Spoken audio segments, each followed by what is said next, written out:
성경에 하나님께서 택하시고 자기 백성으로 삼으시고 또 자기 자녀로 삼은 사람들에게 하나님께서 한결같이 하시는 약속이 있습니다.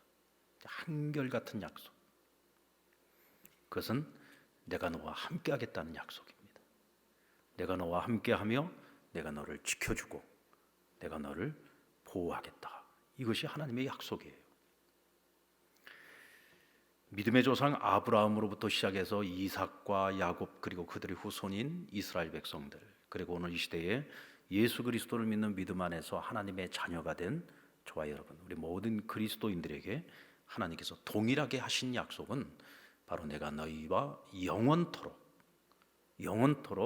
내가 너희와 함께 하겠다라고 하는 약속입니다. 하나님께서 우리에게 함께 하시겠다라고 하는 이 약속은요, 우리에게서 눈을 떼시지 않겠다는 약속입니다. 내가 너희에게서 눈을 떼지 않으마. 이 얘기는 내가 너희를 지킬 것이고 내가 너희를 보호할 것이고 내가 너희를 구원할 것이고 돌볼 것이다 라는 약속이죠. 성경에 기록되어져 있는 믿음의 사람들의 그 역사를 보면 하나님께서는 항상 자신이 한 그 약속을 어기신 적이 없어요. 항상 그 약속을 지키셨습니다. 그 사람과 그 백성이 그 약속을 제대로 믿지 못하고 실족했을 때에도 하나님께서는 자신이 한 약속은 반드시 지키셨어요. 이 약속이라고 하는 건 서로가 잘 지켜야 되는 거잖아요.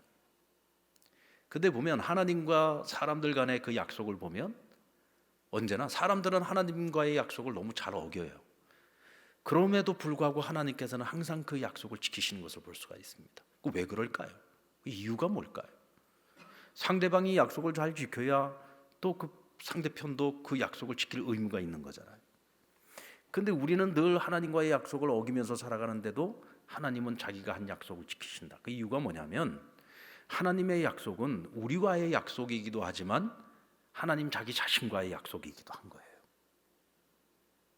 하나님께서는 자기와의 약속을 지키시기 위해서 그 약속을 지키시는 겁니다. 우리와의 약속을 지키는 것은 너무나도 당연한 거죠. 그러나 우리가 그 약속을 어길 때는 그 약속이 파기될 수도 있잖아요. 하지만 하나님은 이 약속을 자기 이름을 걸고 한 약속이기 때문에 하나님께서는 자기 이름을 위해서 그 약속을 반드시 지키시는 것입니다. 오늘 시편 121편은 이스라엘 백성들이 절기를 맞아서 성전에 올라갈 때 부르는 노래입니다. 이들은 성전에 올라가 제사를 드릴 때마다 항상 이 노래를 불렀는데 오늘 이 노래의 총 주제를 보면 오늘 설교 제목처럼 지키시는 하나님이에요.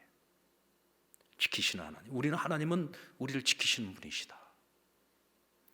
오늘 4절 말씀을 보면 이스라엘을 지키시는 이는 졸지도 아니하시고 주무시지도 아니하신다. 이스라엘의 하나님은 그들과 함께 하시는데 그들과 함께 하시면서 어떻게 그들을 지키시는데 어떻게 지키신다고요? 자지도 않고 졸지도 않고 그렇게 지키신다는 거예요. 한 문장으로 말하면 함께 하시는 하나님은 자기 백성을 자기 앞에 두시고 한눈 팔지 않고 심지어 졸지도 주무시지도 아니하시면서 자기 백성을 돌봐주시고 지키시는 분이다. 자, 오늘 이스라엘 백성들이 성전에 올라가면서 이 노래를 부를 때 오늘 이 고백을 할 때 이 고백이 그냥 자기들의 생각만 가지고서 하고 있는 고백이 아니죠. 그들의 조상 때로부터 시작해서 살아있는 이스라엘의 역사 속에서 하나님이 끊임없이 그들에게 약속하셨던 그 약속의 말씀을 붙들고 하나님은 이런 분이셔. 하나님은 우리와 이런 관계에 계셔. 하나님은 지금까지 우리를 이렇게 지켜주셨어. 그러므로 하나님께서는 앞으로도 계속해서 우리를 지키시는 하나님이셔. 우리를 지키시기 위해서 자지도 졸지도 아니하시는 하나님이셔 라고 오늘 그들이 살아있는 역사적인 고백을 통해서 오늘 하나님을 이렇게 고백하고 노래하고 있는 거란 말이죠. 비록 이스라엘이 하나님 앞에서 범죄하고 나중에 징벌을 당합니다. 오랜 역사를 통해서 전 세계로 그들은 결국 흩어지게 되었고 디아스포라 유대인, 흩어진 민족이 되고 말았어요. 그런데 여러분, 이스라엘의 역사는요, 그들이 흩어지는 것으로 끝나지 않았습니다. 흩어진 민족으로 수천 년의 역사를 살아온 그것으로 끝난 게 아닙니다. 오늘도 이스라엘 역사는 계속되고 있고요. 앞으로도 이스라엘 역사는 계속될 겁니다. 끝나지 않은 역사가 계속되고 있다는 얘기는 무슨 얘기냐면 나라가 사라졌어요. 그들의 영토가 사라졌었습니다. 근데 하나님께서 그 나라를 다시 회복시키시고 그 나라가 지금 중동의 화약고 아닙니까? 모든 이슬람 국가들 딱 정중앙에 지금 이스라엘이 자리하고 있어요. 작은 나라입니다. 땅덩어리도 얼마 되지 않는 나라입니다. 그러나 세계 어느 나라도 함부로 할 수 없는 나라고요. 함부로 건드릴 수 없는 나라입니다. 강력한 나라로 만드셨죠. 세계 금융권을 쥐어잡고 있는 나라입니다. 유대인들이 세계 금융권 다 쥐고 있잖아요. 세계의 정치를 좌지우지하는 나라가 바로 이스라엘란 말이에요. 엄청난 일이죠. 어떻게 이런 일이 가능할까? 하나님이 그 나라 그 백성들을 지금까지도 지키시고 계시기 때문에 그런 거죠. 왜? 하나님이 약속하셨기 때문에. 그 약속은 오늘도 하나님의 이름으로 한 약속이기 때문에 지금도 지켜지고 있는 거예요. 우리가 그들의 역사를 좀 더 구체적으로 살펴보면 우리가 구약과 신약이 있으면 구약과 신약 사이에 400년이라고 하는 공백기가 있습니다. 성경에는 보면은 이 400년의 공백기가 기록되어 있지 않아요. 그래서 우리가 이 400년 동안 어떤 일이 있었는지를 알아보려면 세계사를 뒤져봐야 되는데 우리는 보통 이 400년의 이 공백기를 가리켜서 신구약 중간시대라고 이야기를 합니다. 이 신구약 중간시대가 이 세계사 쪽으로 봤을 때에는 구약시대의 끝은 페르시아가 지중해의 패권을 잡고서 끝나는 것으로 기록되고 있어요. 그런데 페르시아의 왕인 고레스의 칙령에 의해서 바벨론의 포로로 끌려갔던 유대인들이 예루살렘으로 다시 돌아오게 되죠. 세 차례에 걸쳐서 돌아오게 됩니다. 그리고 다시 그들이 성전을 재건하고 성벽을 재건해서 이스라엘이라고 하는 이 나라가 다시 회복되게 되죠. 그렇다고 해서 그들이요 하나의 국가로서 독립국가로 재건됐다는 얘기는 아닙니다. 나라는 회복되었는지 모르지만 그들은 여전히 페르시아의 속국으로 있었다. 식민 지배를 계속해서 받고 있었다는 겁니다. 그리고 그때부터 시작해서 오랜 역사 동안 그들은 계속해서 독립을 하지 못한 채 계속해서 패권을 쥐고 있는 강대국들, 제국의 속국으로 계속 운명을 유지하게 됩니다.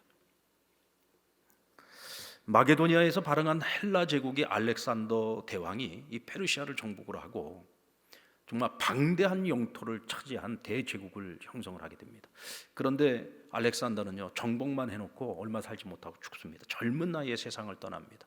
그래서 그의 부하 장수들이었던 네 사람이 이 거대한 그 알렉산더 제왕의 이 헬라 제국을 분할 통치를 하게 돼요. 그때 이제 이스라엘은 이 플로토메 왕조라고 하는 이 플로토메 장군이 지배하고 있는 그 지역에 속해서 이 장군이 이집트 지역을 이제 책임을 맡아 가지고 거의 왕노릇을 하는 거죠. 그래서 이제 그 왕조의 지배를 받게 되는데 이 플로토메 왕조는요 그래도 상당히 그 자기들이 다스리고 있는 이 속국의 문화라든지 또 전통이라든지 종교라든지 이런 것들을 인정을 해줬어요. 그래서 프톨로메 2세 때에는요 우리가 잘 알고 있는 70인역이라고 하는 구약의 히브리 성경을 헬라어로 번역을 해가지고 헬라 지역에 있는 이방인들도 성경을 읽을 수 있도록 구약 성경을 읽을 수 있도록 나온 책이 번역되어져서 나온 책이 바로 70인역이라고 하는 책이에요.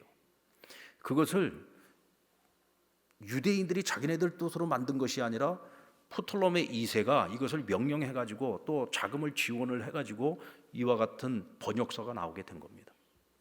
그러니까 상당히 우호적이었다라고 하는 것을 알 수가 있죠. 그런데 그와 같은 우호적인 세력의 지배를 받았던 것도 잠시였습니다. 나중에 이 터키와 시리아 지역을 다스리고 있던 셀레우코스라고 하는 그 왕조가 이 이스라엘 지역을 장악을 하게 되면서 안티오쿠스 4세라고 하는 사람이 그가 다스리고 있는 그 지역에 그들이 가지고 있는 종교를 전부 다 말살 정책을 펼치기 시작을 합니다. 그래서 나중에는 어떤 일까지 벌어지게 되냐면 율법을 존중하고 율법을 지키고 있는 사람들 전부 다 학살을 합니다. 그래서 그때 끝까지 저항했던 사람들이 나중에 이제 바리새파 유대인들의 원조가 돼요. 그리고 예루살렘 성전을 제우스 신전으로 바꿔버립니다. 예루살렘 성전에다가 제우스의 신상을 세우고 그곳에서 제우스에게 드리는 돼지머리를 갖다 놓고 그곳에서 하나님을 예배하고 하나님을 섬기는 것이 아니라 예루살렘 성전에서 제우스를 섬기는 그런 끔찍한 일이 발생을 된 겁니다. 여기에 대항을 해서 이 쇠망치라고 하는 뜻의 마카비라고 하는 별명을 가지고 있는 하수몬 가문의 셋째였던 유다라고 하는 사람이 반기를 들고 이제 혁명을 일으키게 되죠.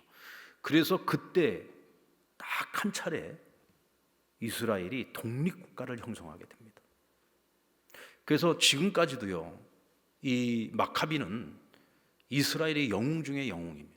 지금도 그걸 굉장히 영웅으로 추앙을 하고 있어요. 왜냐하면 그 오랜 역사 기간 동안 독립국가로서의 어떤 그 독립성을 회복했던 때는 딱 이때 잠깐이었단 말이죠. 그리고서 나중에 이제 로마가 이곳 헬라 문화를, 헬라 제국을 전부 다 정복을 하게 되면서 결국은 이스라엘이 로마의 속국이 되고 로마의 식민 지배를 받게 됩니다. 그러다가 나중에 AD 70년에 로마에 의해서 완전히 멸망을 당하고 유대인들은 전 세계로 흩어지는 유대인, 디아스포라 유대인의 운명으로 전락하게 되죠. 자, 이와 같이 이스라엘의 긴 역사를 보면 왜 하나님께서 이 많고 많은 민족들 중에 이스라엘을 자기 백성으로 택하셨을까라는 이유를 알게 됩니다. 이스라엘은 지리적으로 볼 때 아시아와 아프리카의 교차점에 있었어요. 아래로는 애굽이라고 하는 강대국이 오랫동안 지배하고 있었고, 또 위로는 끊임없이 이 패권 국가가 계속해서 바뀌었습니다. 계속해서 이런 바뀌는 과정 속에서 특별히 제국을 꿈꾸고 있는 나라들은 반드시 이스라엘을 자기 손아귀에 집어넣었어야 돼요. 왜냐하면 여기가 교차점에 있단 말이죠.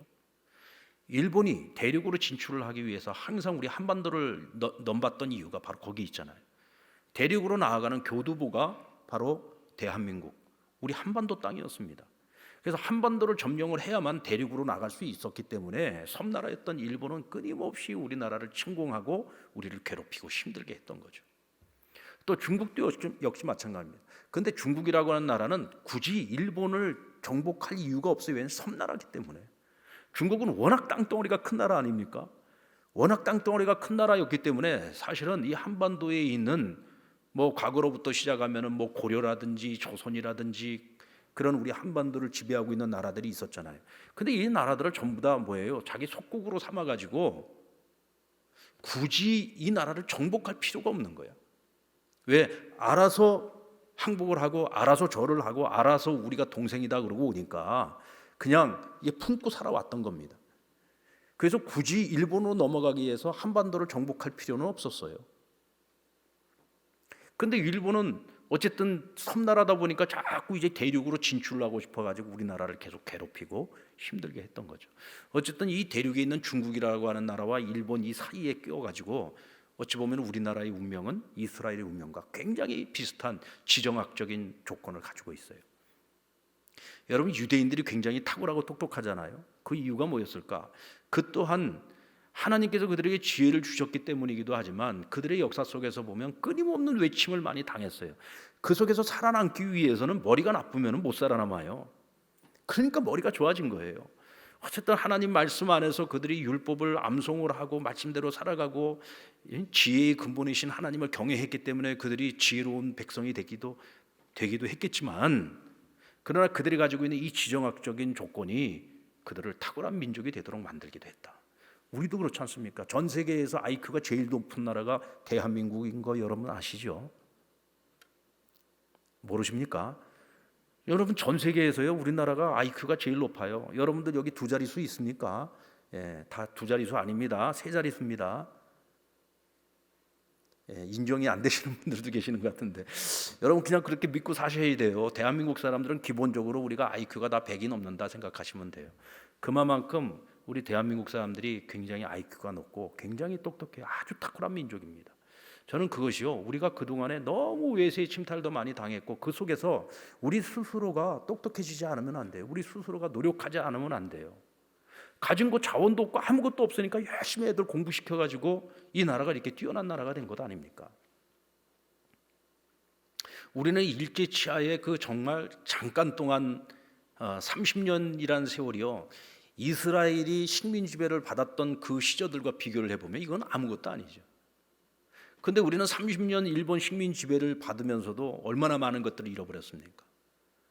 우리는 영원히 일본을 사랑할 수 없는 나라 민족이잖아요.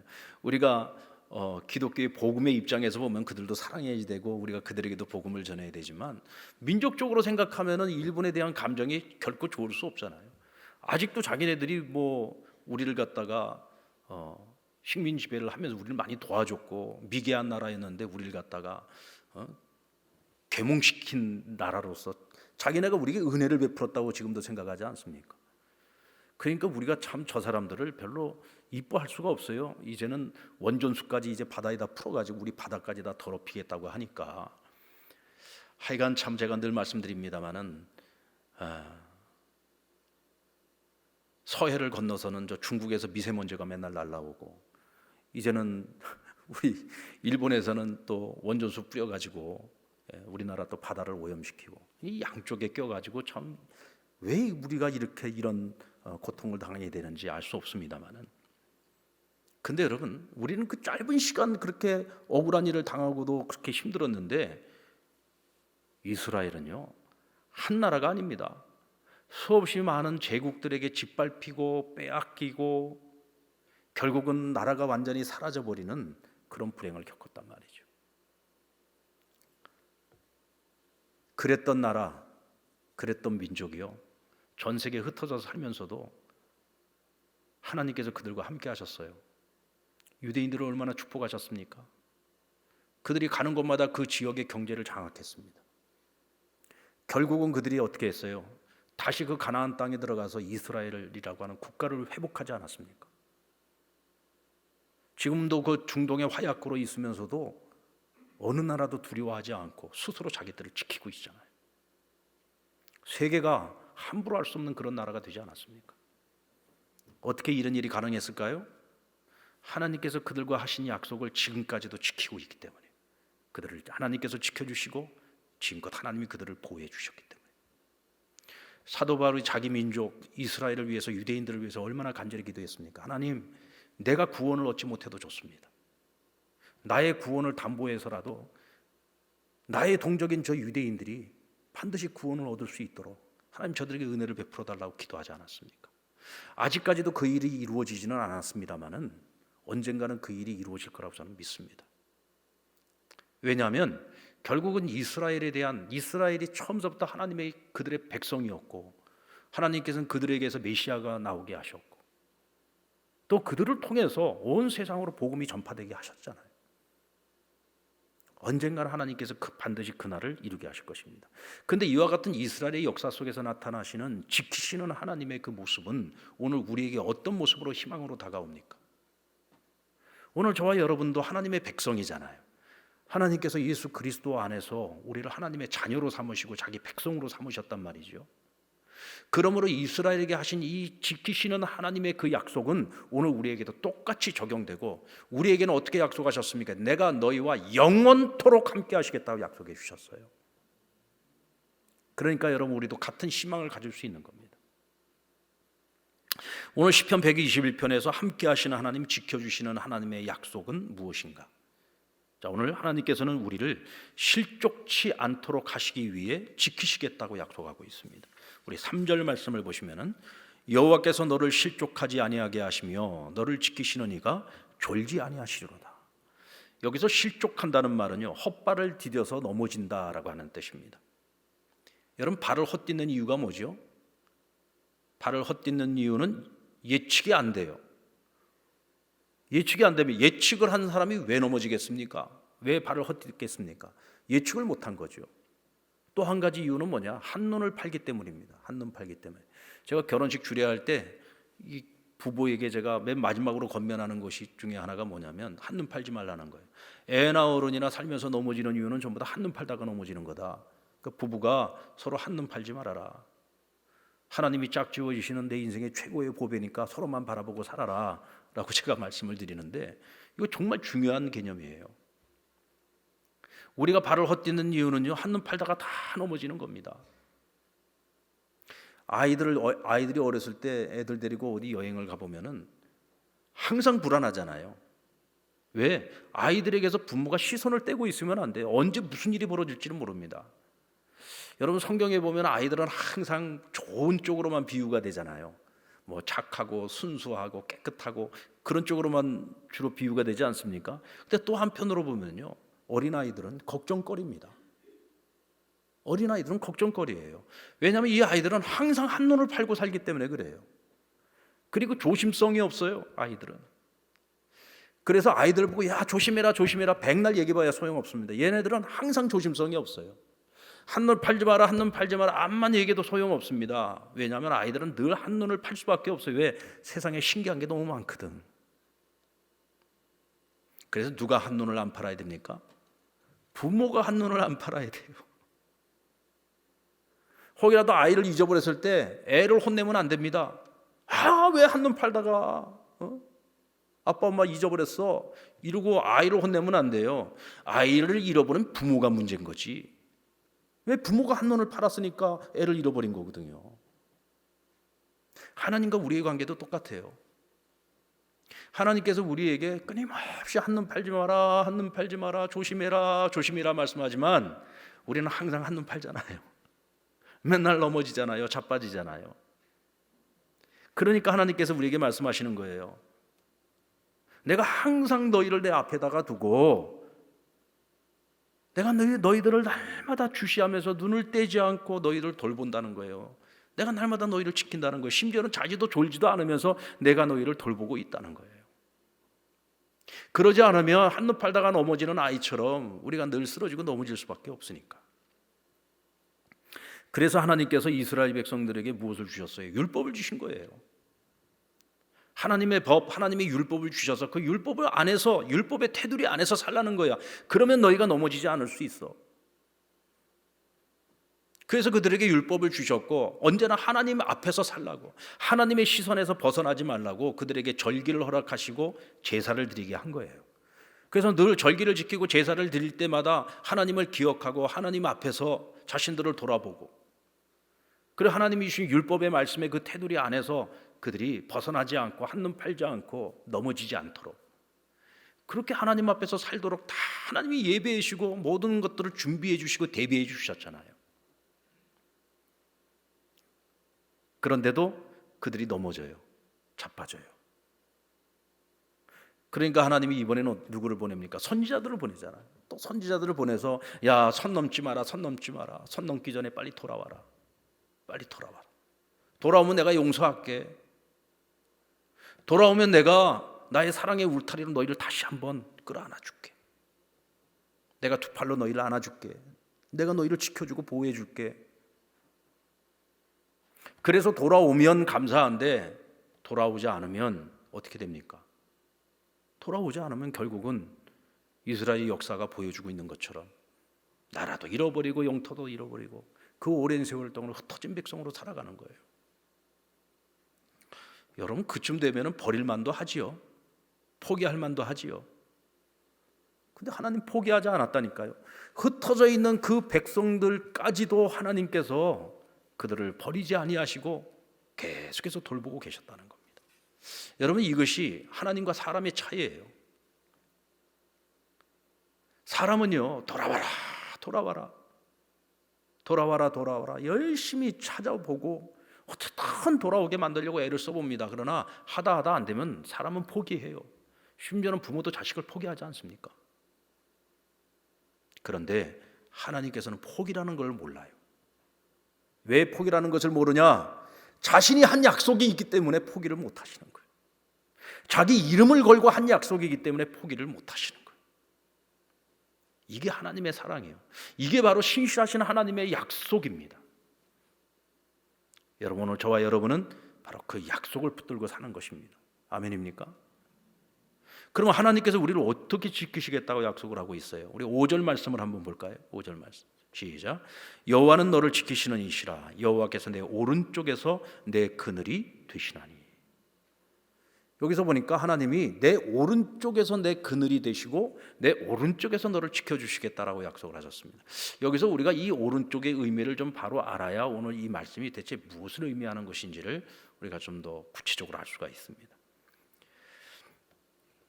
이스라엘의 이 문화적 배경을 보면은 그들이 오른쪽을 말할 때에는 남쪽을 말하는 겁니다. 그러니까 나침판을 놓고 볼 때 우리가 일반적으로 말하는 방향으로 본다면 남쪽이에요. 그러니까 유대인들에게 있어서 동쪽은 우리가 생각하는 남쪽을 의미하는 겁니다. 여러분들, 이스라엘의 남쪽에 무엇이 있습니까? 사막이 있어요. 광야가 있고 사막이 있어요. 해가 뜨는 곳이 바로 그쪽입니다. 해가 떠요. 가장 더운 시간이 몇 시냐면은 12시에서부터 4시까지입니다. 그 더운, 그 뜨거운 태양볕 아래에서 하나님께서 이스라엘 백성들을 보호하기 위하여 내가 내 오른쪽에서 그늘이 되어 주시겠다 그랬어요. 바로 여기서 말하는 오른쪽은 바로 남쪽을 말하는 것. 그 남쪽에서 하나님께서 그늘이 되어 주셔서 이스라엘 백성들을 그 뜨거운 태양볕 그 더위로부터 그들을 지켜주시고 보호해 주신다는 얘기입니다. 이것은 무엇을 약속하고 있는 것이냐면 이스라엘의 생존을 책임져 주시겠다는 얘기입니다. 이스라엘의 생존. 이스라엘은 지중해성 기후죠. 이 지중해성 기후는요, 굉장히 더우면서도 건조한 날씨입니다. 저희가 성지순례를 간다든지 이런 그 중동 지역에 가서 보면은 낮에 굉장히 더워요. 근데 덥기는 한데 그늘로만 딱 들어가면은 시원하게 지낼 수가 있습니다. 왜냐하면 습도가 없기 때문에 그렇습니다. 특별히 여러분 뼈가 안 좋으신 분들은요, 이 지중해성 기후에 가서 살면 참 좋습니다. 예전에 저희 집사람이 그 성지순례 갔을 때 그 지중해성 기후에 들어가니까 뼈가 안 아프대요. 그 뼈 수술을 많이 하지 않았습니까? 무릎뼈도 수술하고 팔도 부러져서 수술하고 발목도 부러져서 수술하고 하여간 온몸에 그냥 뼈란 뼈는 다 부러졌는데, 그러니까 이게 우리나라는 여름이 되고 이 습도가 높으면은 우리 집에 일기예보예요. 그러니까 비가 조금 올 것 같아. 그러면 이제 그날 저녁서부터 끙끙 앓아요. 비가 올 것 같다. 그러면 여지없이 비가 옵니다. 일기예보에서 내일 화창할 겁니다. 그런데 저희 집사람 아니야, 내일 비 올 것 같아. 그럼 내일 반드시 비가 옵니다. 대한민국 일기예보보다 더 정확한 게 저희 집사람의 일기예보가 더 정확하다. 근데 지중해성 기후에 딱 가니까 너무 좋다는 거예요. 왜? 건조해요. 습기가 없어. 습도가 높지 않아요. 저기압이 아니라 언제나 고기압이에요. 그늘만 만들어지면 되는 거예요. 그늘만 만들어지면. 하나님께서 이스라엘 백성들 출애굽시켜서 광야 40년 동안 그 뜨거운 광야에서 200만이 넘는 한 민족이 행군을 하는데, 여러분 그 뜨거운 태양볕 아래서 다 쓰러져 죽습니다. 며칠 못 견딥니다. 그런데 그들이 40년을 어떻게 그 광야에서 견뎌냈을까요? 거기다가 그 인구가 오히려 더 폭발적으로 부흥했어요. 어떻게 그런 일이 가능했을까요? 낮에는 구름 기둥으로 하나님께서 그 태양볕을 구름으로 딱 가려가지고 그늘을 만들어 주신 거예요. 그냥 그 그늘 아래에서 다 진을 형성해가지고 행군을 하는 거예요. 그들이 진을 치고 있을 때에도 구름 기둥이 딱 그들 위에 머물면서 그 뜨거운 태양볕으로부터 그들을 보호해 주신 거예요. 밤이 되면 또 이 광야가 얼마나 추운지 모릅니다. 그 추운 밤을 어떻게 지내겠습니까? 그렇다고 해서 뭐 그 광야에 무슨 나무가 많은 것도 아니고 나무도 없어요. 불도 못 대는 거예요. 근데 하나님께서 불기둥으로 뜨겁게 그들의 난방까지 다 해주셔가지고 밤에도 따뜻하게 주무시도록 해주셨다는 거예요. 할렐루야. 이 하나님께서 이스라엘 백성들을 지키시고 보호하신다라고 하는 이 약속은 살아있는 그들의 역사입니다. 역사. 성경에 기록을 하고 있는 이 말씀이 세상 사람들은 그게 어떻게 가능해? 라고 하지만 한 민족의 역사예요, 여러분. 이건 살아있는 역사입니다. 상식적으로 생각해도 200만이 넘는 한 민족이 광야에서 40년을 살아남았다는 거, 이거는 상식적으로 이해가 안 되는 거예요. 구름기둥, 불기둥이 어디 있냐라고 말할지 모르겠지만, 아니 구름기둥, 불기둥이 아니고서 그거 어떻게 해석을 할 거고 어떻게 설명을 할 겁니까? 이스라엘의 살아있는 역사입니다. 40년 동안을 광야에서 그들이 경험했던 살아있는 역사예요. 바로 그 역사를 자기 후손들에게 그것을 가르쳐 기억하게 했던 것이고, 그들이 기억하고 있는 것을 그 후손들에게 계속해서 전해져 내려온 것입니다.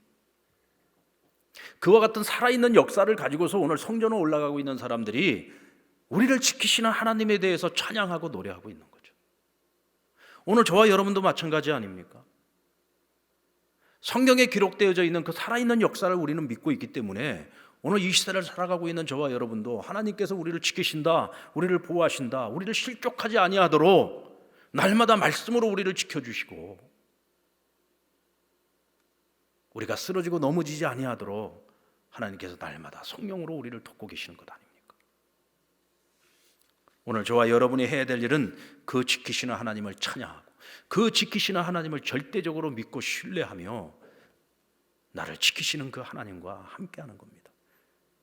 그러기 위해서 우리가 해야 될 일은 언제나 하나님을 내 앞에 모시고 살아야 돼요.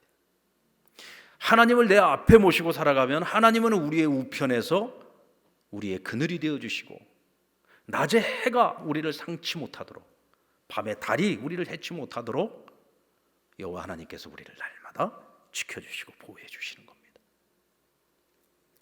그리고 우리를 환난으로부터 지켜주시고 우리의 영혼을 지켜주시겠다고 했어요. 이스라엘의 역사에서 보면 그들이 당했던 수없이 많은 환난들이 있었는데 그 환난 가운데서 하나님께서 그들을 구원해 주신 사건들은 너무나 많습니다. 헤아릴 수 없을 정도로 많아요. 성경에 기록되어진 그 모든 그들의 역사 속에 나타난 모든 사건들이 다 그런 사건들이에요. 근데 그들이 환난을 당하는 것을 보면은 하나같이 전부 자기들이 잘못해서 당하는 환난이었어요. 하나님이 정하신 그 율법의 테두리 안에서 살았으면 그런 환난을 당할 일이 없습니다. 아까도 말씀드린 것처럼 그들의 그 지정학적인 위치는 그들이 강하지 않으면 늘 강대국들에게 짓밟혀야지만 되는 그런 운명에 처한 나라였어요. 그건 사실입니다. 그런데 여러분 이스라엘 역사 속에서 보십시오. 그들이 그렇게 약한 나라였지만 율법의 테두리 안에서 하나님을 경외하고 하나님 앞에서 바로 살아갈 때에는요, 작은 나라입니다. 작은 영토를 가진 나라입니다. 인구수가 많지도 않았습니다. 그런데도 하나님이 이 나라를 강력하게 만드셨어요. 심지어는 솔로몬 제국 때에는요, 솔로몬 시대에는 그 주변에 있는 나라들로부터 조공을 받는 나라였습니다. 하나님이 함께 하시고 하나님이 지켜주실 때는 작지만 함부로 할 수 없는 나라였어요. 주변에 있는 제국들도 함부로 할 수 없는 나라였습니다. 애국도 함부로 할 수 없는 나라였어요. 그랬던 나라가 하나님을 떠났습니다. 하나님을 버린 거예요, 스스로. 하나님 없이 살아간 거예요. 하나님 율법의 테두리를 벗어나서 살았어요. 온갖 우상을 섬기면서 살았습니다. 그러다가 끊임없이 환난이 찾아올 때마다 그들이 아유 하나님 용서해 주세요. 우리가 잠시 한눈 팔고 있었네요. 우리 좀 도와주세요. 그러면 그때마다 하나님 그들 외면하지 않았습니다. 나 같으면 외면했을 것 같은데 하나님께서는 그래도 외면하지 않았어요. 왜? 자신이 한 약속이 있기 때문에. 너희가 내게로 돌아오면 내가 너희가 그 환난 날에 내가 너희를 구원해 주겠다고 약속을 해 주셨거든. 그 하나님 하신 약속 때문에 또 하나님이 그들을 구원해 주시는 거예요. 사사 시대에는 사사들을 보내서 그들을 구원해 주시고 또 분열 왕국 시대에도 하나님께서 그들이 회개하고 돌아오면 또 그때마다 하나님께서 정말 신묘막측하신 방법으로 그들을 원수의 손에서 구원해 주시고 환난 가운데서 구원해 주시죠.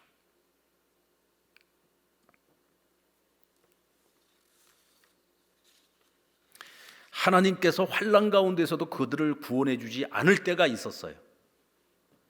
그때는 언제냐? 이 성경을 여러분들 읽으실 때요, 이런 관점을 가지고 한번 읽어보세요. 하나님께서 그들이 환난 가운데 있는데 구원을 안 해주셨을 때는 언제였느냐면 하나님이 구원을 해주셔도 그들에게 전혀 은혜가 안 돼. 다시 말해 이건 구원해줘갖고 될 문제가 아니에요. 이 문제를 해결해줘가지고 될 문제가 아니에요. 이때는 이미 하나님께서 어떤 마음을 먹었냐면 리셋시킬 마음을 가진 거예요. 여러분 리셋이 뭡니까? 싹 다 지워버리는 거예요. 그리고 다시 만드는 거예요. 여러분 성경에 예수님께서 우리를 예수 그리스도로 말미암아 하나님의 자녀로 삼으실 때 그것을 한 단어로 얘기를 하면 거듭났다는 말을 씁니다. 거듭났다. 거듭난다는 얘기는 뭐냐면 다시 태어나는 거예요. 다시 태어나는 겁니다. 옛사람은 죽고 우리가 새 사람으로 다시 태어나는 거예요. 이것을 뭐라고 얘기하냐면 리셋이라고 얘기하는 겁니다. 이전 것은 지워버리고 완전히 새 것으로 그래서 다시 만들어 나가는 거예요. 다시 만들어 세워나가는 것입니다. 이게 리셋이에요. 하나님께서 우리를 예수 그리스도 안에서 리셋시키기 위해서 예수님을 이 땅에 보내시고 우리를 대속하여 십자가에 달려 죽게 만드시고 부활을 통하여 영원한 생명을 얻은 새 생명으로 다시 태어나게 만드신 겁니다. 왜 하나님께서 이스라엘을 망하게 만드셨을까요? 왜 그들을 전 세계로 다 흩어버리신 걸까요? 그들을 리셋하시기 위한 거예요. 그들이 다시금 하나님을 찾도록 만들기 위해서, 하나님이 기뻐할 만한 그런 백성으로 그들을 다시금 거듭나게 만드시기 위해서. 이대로는 당장의 문제 해결 백날 해줘봐야 소용이 없어. 달라질 것이 없어. 그러니까 리셋시키신 거예요. 그런 일이 아니고서는 하나님께서 어떤 환난 속에서 그들을 건져내시지 않은 적이 없어요. 부르짖고 하나님을 찾고 하나님께로 돌아가면 그때마다 하나님은 그들을 구원해 주시고 그들을 지켜주시고 그들을 보호해 주셨습니다. 지금의 이스라엘은요, 비록 그들이 예수 그리스도가 메시아이신 것을 아직도 인정을 하지 않아요. 그래서 아직까지도 그들이 예수 그리스도로 말미암는 이 구원의 은혜를 경험하지 못하고 있죠. 뭐 그렇다고 해서 모든 유대인들이 그런 것은 아닙니다. 유대인들 중에도 기독교로 개종을 하고 그리스도인이 되어서 살아가는 유대인들도 많이 있습니다만은 아직까지도 이 유대 민족은 예수가 메시아라고 하는 사실을 인정하지 않죠. 그래서 참 슬픈 일이에요.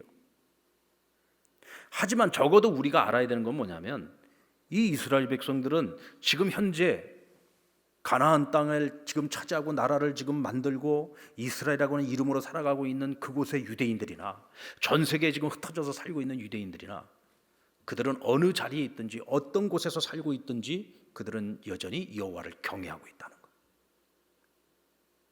그리고 하나님께서 주신 그 율법의 말씀을 그들은 지금도 지키기 위해서 최선을 다하고 있다. 어렸을 때부터 여호와 하나님을 경외하는 법을 가르칩니다. 하나님의 말씀, 지혜의 말씀을 가르칩니다. 그래서 그들은 어렸을 때부터 하나님을 경외하는 백성이고 지금도 하나님의 말씀을 따라 하나님께서 정하신 절기를 철저하게 지키고 안식일을 지키면서 그렇게 여호와를 경외하는 민족으로 살아가고 있는 거예요. 그래서 하나님께서 지금도 그들을 지키시는 거예요.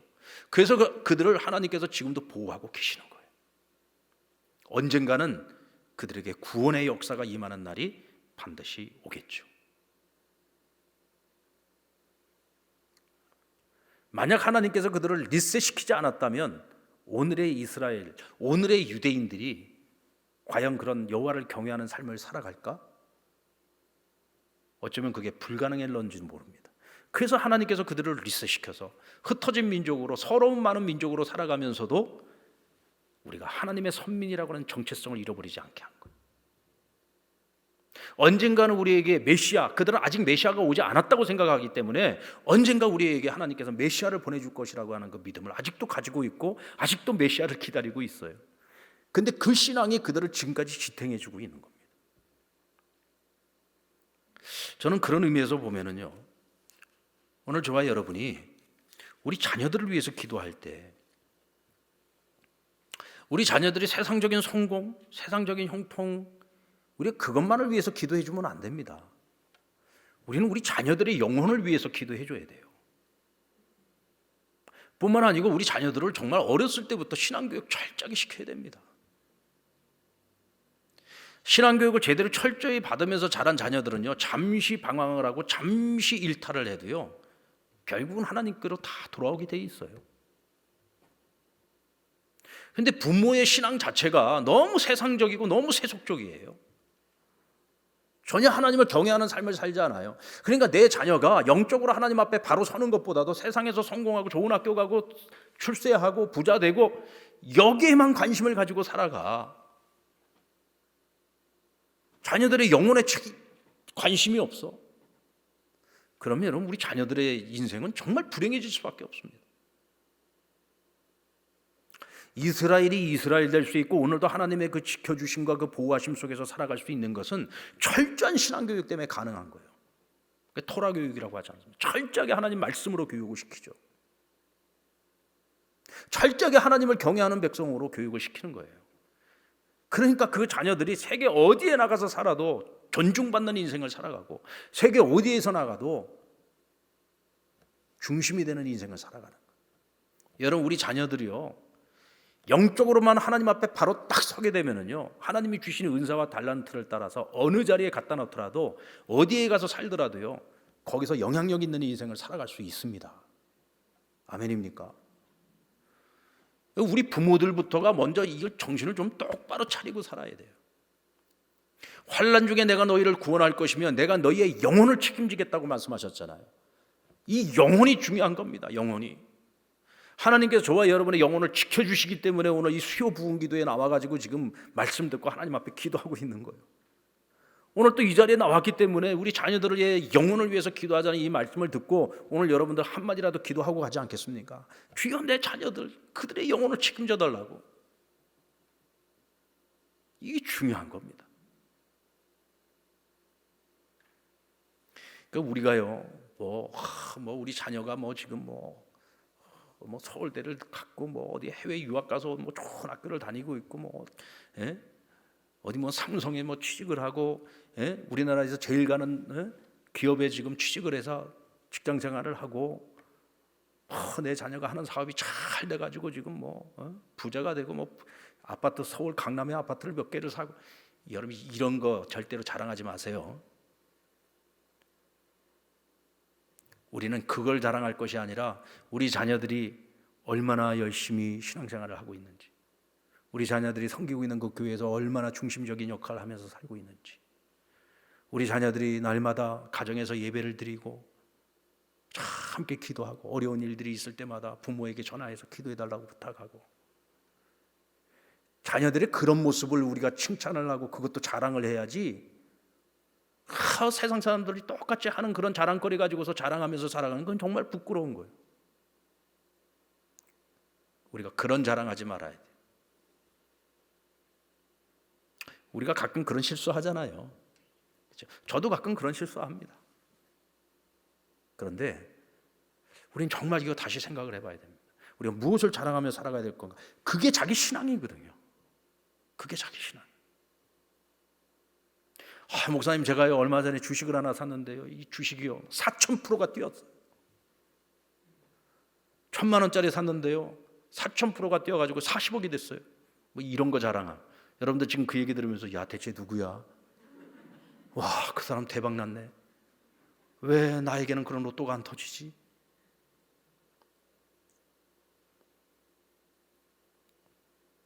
그것보다 더 기쁜 소식은요, 생사의 기로에 서 있는데 부모님이 평생을 주님 모르고 살았는데, 목사님, 저희 아버님이요 이제 신앙 고백을 하셨어요.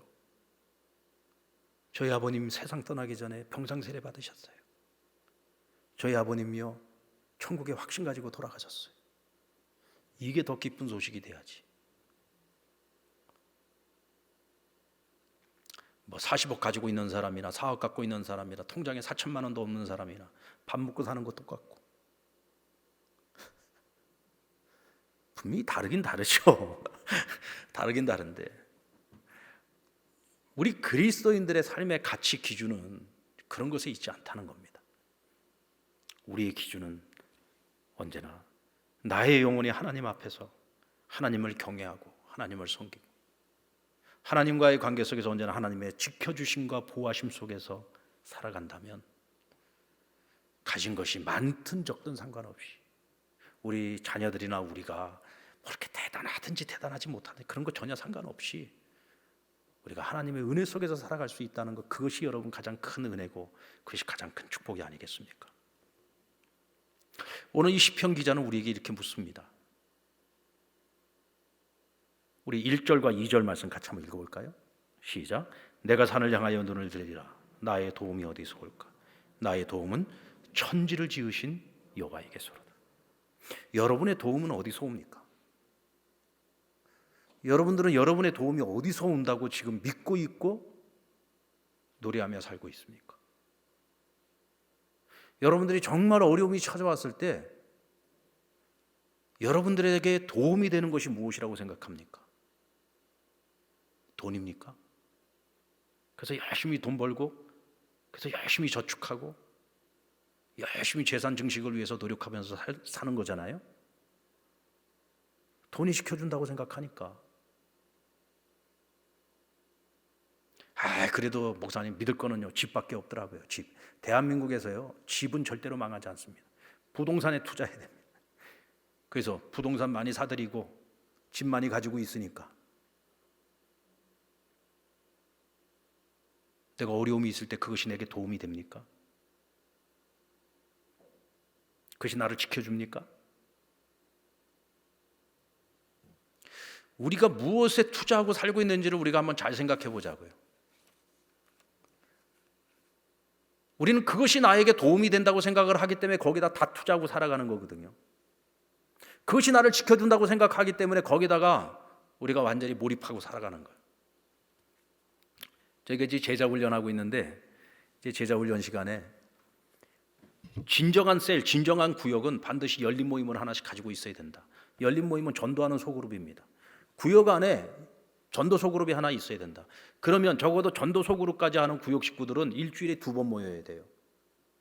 구역 모임도 가져야 되고 열린 모임, 소그룹 모임도 가져야 되는 거예요. 일주일에 2번이잖아요. 그래서 제가 그랬죠. 일주일에 사랑하는 구역 식구들하고 2번이나 모이면 얼마나 행복할까? 그때 다들 아니래요. 한 번 모이는 것도 얼마나 힘들게 모이는데 2번을 어떻게 모이냐는 거예요. 만약에 그 일이 돈 버는 일 같으면요 2번이 아니라 10번이라도 모이라고 모일 겁니다. 그렇지 않겠습니까? 그 자리에 오면은 어떤 회사 주식이 대박 날 건지 그거 가르쳐 줄 거라 그러면은 아마 10번이 아니라 20번이라도 모일 겁니다.